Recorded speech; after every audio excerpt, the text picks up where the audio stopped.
The development of modern city planning has been emotionally based on a glum reluctance to accept city concentrations of people as desirable. Let that sink in for a second. We usually picture urban planning as this progressive, unifying science, right? But the spatial sociology we're diving into today flips that entirely. It asks us a really unsettling question. What if modern architectural planning is actually rooted in a deep-seated resistance to organic human gathering? What if the spaces built all around us aren't designed to bring us together, but to carefully, systematically keep us apart? Let's unpack that. Welcome to today's Explainer. We're looking at a deeply critical, profoundly urgent perspective from recent spatial sociology. The core thesis here is that our seemingly open civic spaces, the places we think of as public, have been fundamentally commodified. You know those gleaming corporate plazas, the pristine atrium concourses, those beautifully gentrified waterfronts? We walk through them under the illusion that they're true public squares, but the source material we're analyzing suggests they're actually pseudo-public spaces. They're governed by private corporate security, invisible surveillance, and an entirely unwritten set of rules. Today, we're going to dissect exactly how this transformation happened. The texts we're looking at contrast two totally different urban realities. On one hand, you have what's described as organic sidewalk life. For this to exist, you need mixed uses, different types of people doing completely different things. It thrives on random contacts and, crucially, unpurposeful lingering, just loitering.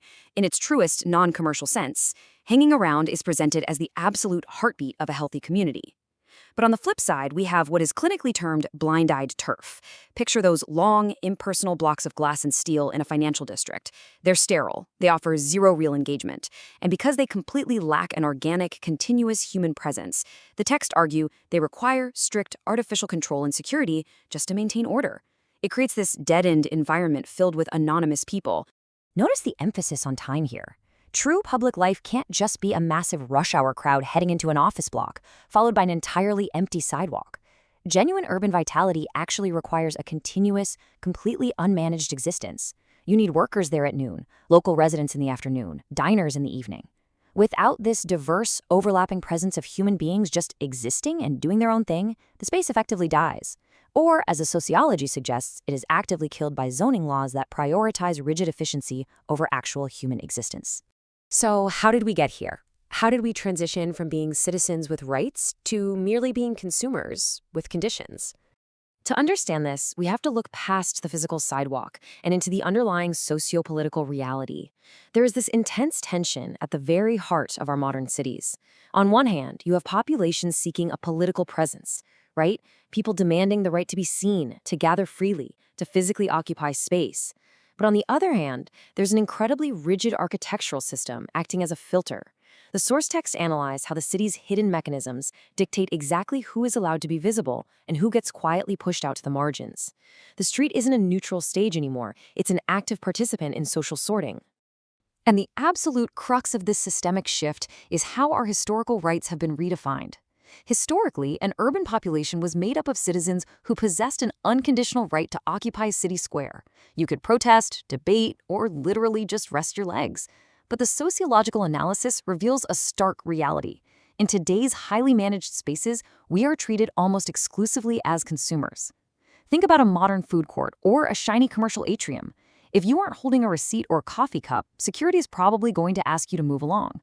Your physical presence essentially has to be justified by an ongoing market exchange. If you can't pay the price of admission, your mere presence is deemed a nuisance.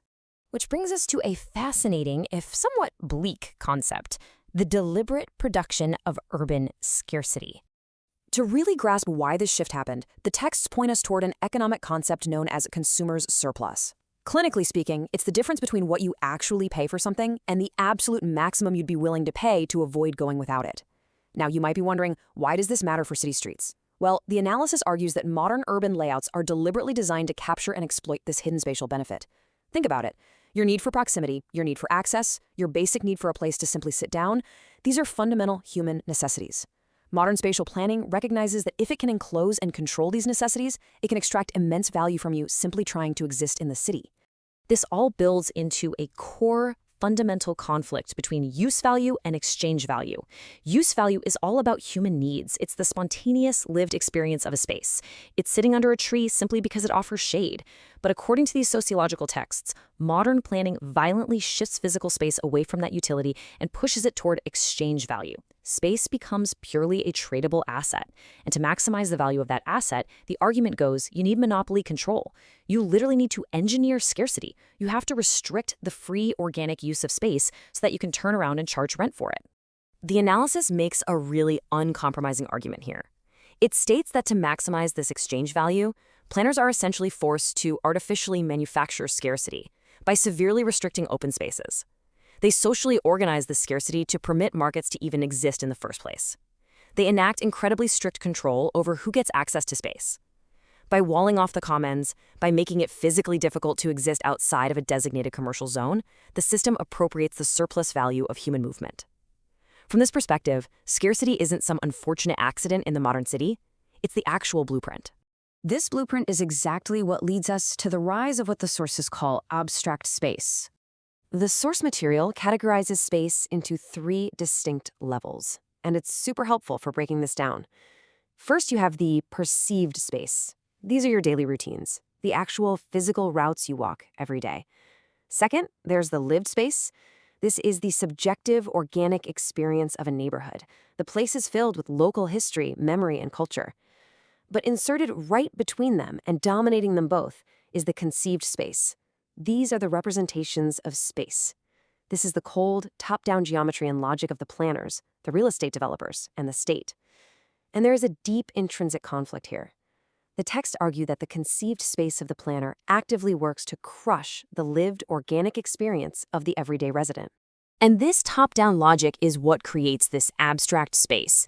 It's a highly formal, quantitative space. Think of the endless concrete, steel, and sharp right angles of a modern financial district. This type of space deliberately overrides natural distinctions. It erases age, it erases history, and it paves over organic cultural differences. It operates negatively. According to the research, the space doesn't exist to foster human life. It exists to transport and maintain very specific social relations of capital. And in doing so, it dissolves the lived historical spheres that try to resist it.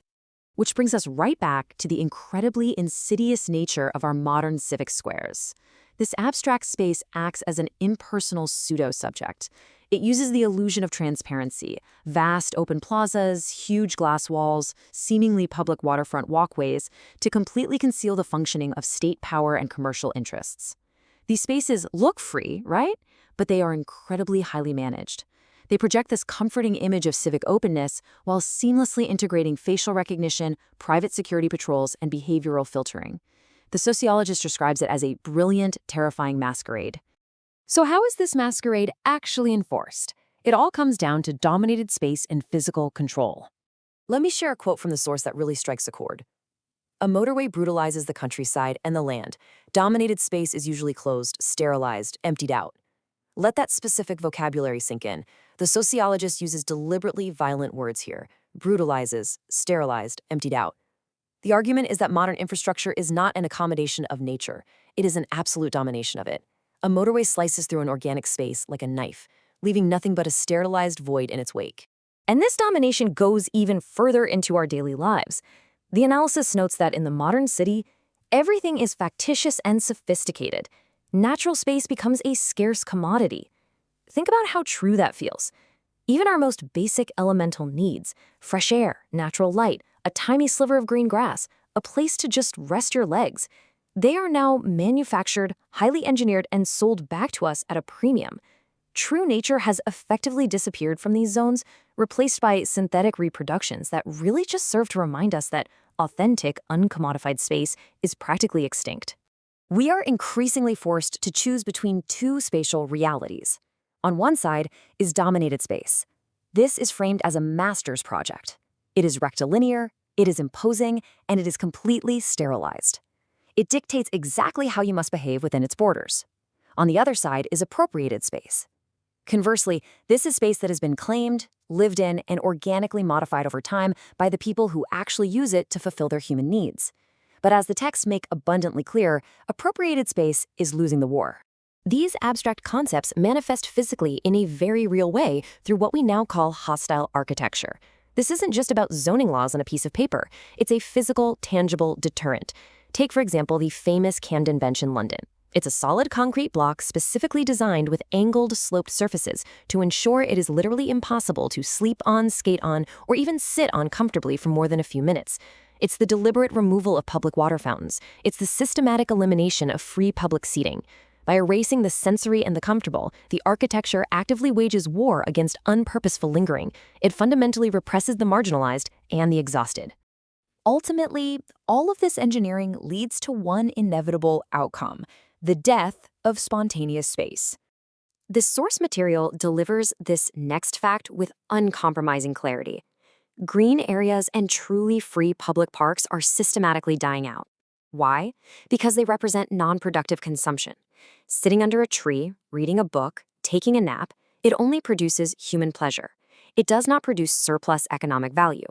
It attracts zero corporate investment because it yields zero financial return. The incredibly clinical argument here is that in a system driven purely by exchange value, spaces of pure, uncommodified human pleasure are viewed as an absolute waste of valuable real estate. This represents a profound historical shift in how we actually construct our world. Historically, societies built the monument. The monument integrated social practice. It gathered the community together. It contained lived history, shared memory, and deep meaning. Today, the text observes, we build the building. The building is a functional abstraction.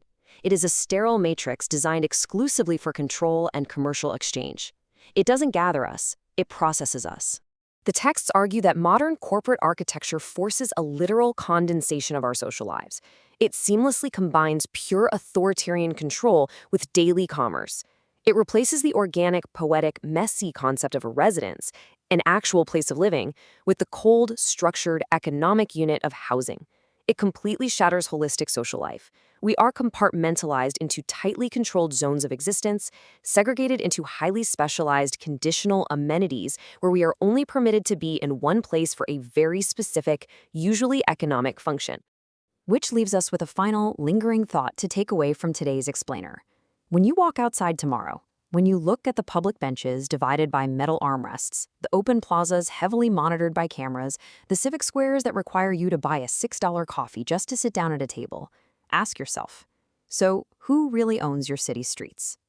Thanks for joining us for this deep dive. Keep a close eye on the spaces around you